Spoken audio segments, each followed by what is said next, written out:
দাদা নমস্কার। নমস্কার। এই যে খড়গুলো এগুলো কি করবেন? ঝাড়ু বানাবো। ঝাড়ু বানাবেন। এগুলো কত দূর থেকে এনেছেন? এলে এই ভাদরিয়া।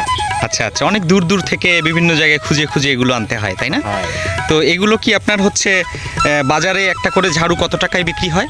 35 টাকা 40 টাকা এরকম বিক্রি হয়। আচ্ছা আচ্ছা, যখন বিক্রি করতে যান যারা কেউ হচ্ছে টাকা দেয় অথবা কেউ চাল দেয়, যে যেটাই দেয় নিয়ে নেন নাকি? হ্যাঁ আচ্ছা আচ্ছা, তো দেখা যাচ্ছে যে এই খড় তো সব মানে 12 মাসই পাওয়া যায় না। না 12 মাস পাওয়া যায় না। আচ্ছা, এই যে আপনার বিশেষত 6 মাস পর পর একটা সিজন আসে, তো আপনারা কি রকম খড় সংগ্রহ করেন বা কতগুলো ঝাড়ু বিক্রি হয়?